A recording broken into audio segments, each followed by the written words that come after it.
Hey, Hey! thanks for hanging out in the tent with us as we talk about classroom management in the station rotation model. Classroom management is something that can be the hardest part of getting started with stations. So the first thing that you'll want to consider is your room arrangement. So take a look at both of these setups. What are the pros and cons to both when getting started with stations? Think about that for a moment. Now let's look at the image on the left. For students, this may be an easy way for them to quickly turn their chairs to form like groups of four. However, let's think about the teacher for a second. Would the teacher be able to view all computer screens in the stations that require technology and easily be able to effectively work with a small group? On the other hand, there are studies that show students' focused attention is in the direction that their knees face. Now, overall, this setup is great because it gives you flexibility for whole group instruction and quickly getting into stations. So let's look at the image on the right. This shows stations already set up. Little time would have to be used in getting your students there and ready. Now, if my technology station is in the upper right corner, I have several options of where I, the teacher, could sit so I have constant view of the screens. On the other hand, whole group instruction may be slightly more difficult, especially if you're using a projector and you need all the students to see it. Now, obviously, there are pros and cons to both of these, and these are just two examples. Regardless, make sure you're thinking about the amount of instructional time it takes for your students to get into stations and transition between those stations, as well as whole group instruction. Also, don't forget about how you can best monitor what your students are doing on their computers. So in order for the station rotation model to be effective, we need to train our students. Explain to your students why you are doing stations. Explain the benefits and what it allows you to use the teacher to do and they, the students, to do. Be upfront about it. During the initial training phase, you'll want to make sure you are less encumbered so you can better direct process and routines you want in place. Use get-to-know-you activities and relationship-building activities in your teacher-led station so you're able to do this. You could even utilize co-teachers or your ITRT in the beginning phase to help you out. Now, students are going to need some type of cue to know when to transition to another station. So make sure you have some type of auditory and visual cue to begin the rotation. Now, if you have students who have earbuds in, consider things like projecting a timer or even dimming your lights, as they may not be able to hear. Now, whatever it is, like a buzzer, music, chime, or something else, be consistent with that cue. Now, make sure to have clear expectations for the process of beginning a station, such as going to Schoology or reading over the task card, working during the station, and wrapping up work and moving on to the next station. For example, cleaning up their materials and where to put their work. Create a routine and stick to it and keep practicing. This is what you're working on during the month of September. Train, train, train. Train. Put up anchor charts that serve as reminders.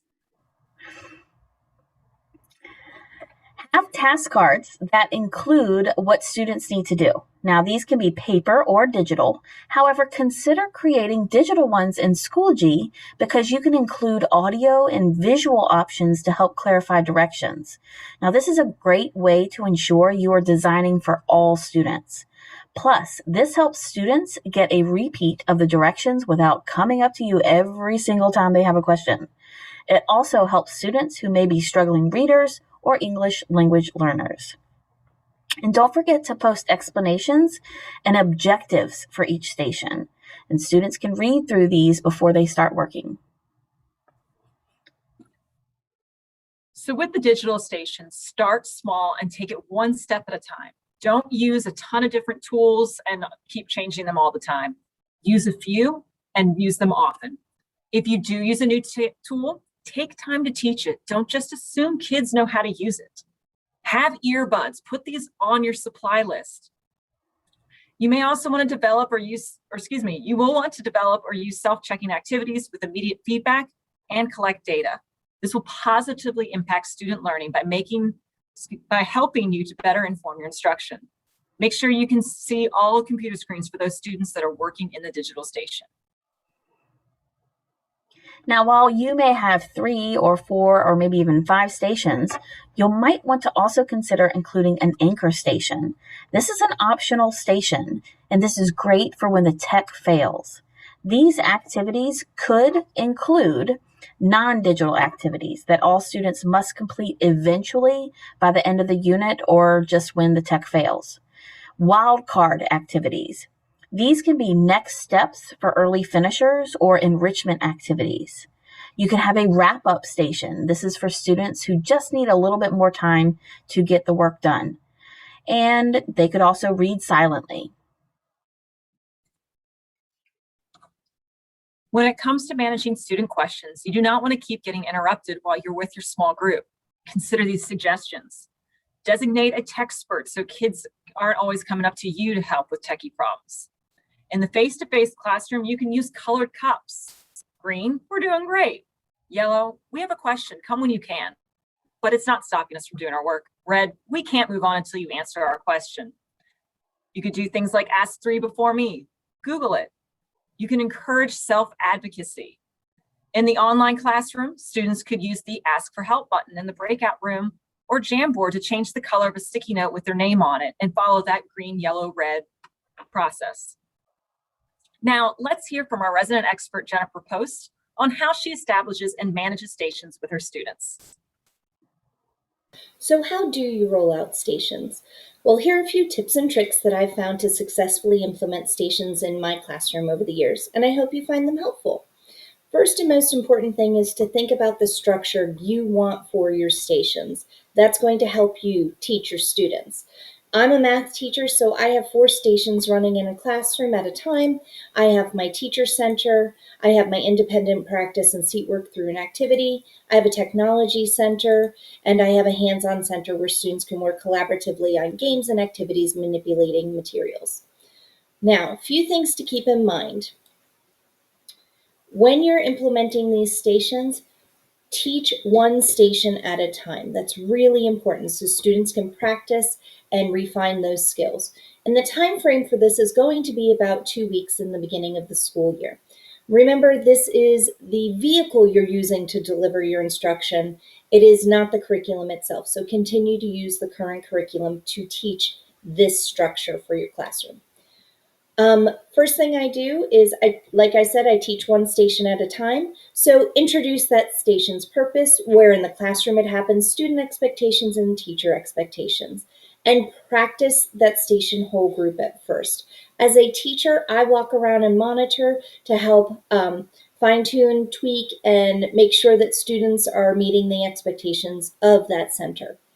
And then we come together as a whole group afterwards and we reflect on the practice of that station. Now, then I repeat each station in isolation, so that way as a teacher I can go through and help. And then I start to double up, so students can start to see, like, for example, an activity in a technology station happening concurrently in the classroom. So they see, what does that look like with transition? Making sure that even though they're talking in a small group, is that interfering with people who are working quietly? And again, remember to use your current curriculum. This is not something new. This is how you're delivering that curriculum. This is what the station reflection looks like at the end. Nothing fancy. I just do an anchor chart in my classroom. In the center, I list the station name, and then we talk about the purpose. What does it look like? What does it sound like? What is the student doing during this time? And what is the teacher doing during this time? So, and then we revisit as we continue to practice, so that way students can fine tune and tweak these skills. And then these structures will be able to be implemented very easily and run like clockwork for the rest of the school year. Few things to consider though is have a plan before you begin. Think about, where in the room is everything happening? Is there enough space for these things to happen there? How do you want to organize your station materials? How do you want it cleaned up? Make sure that's part of your practice. And where do students turn in their work? How do they get help during a station? Is it ask 3 before me? Do you use the cups? What does that look like? and also early finishers. I have a basket of planned activities on the side that's puzzles and logic activities, but also sometimes activities that students have enjoyed in the past that I just put part of my early finishers basket so they can revisit their favorites. Well, these are a few quick tips and tricks that I use to implement stations, and I hope you find them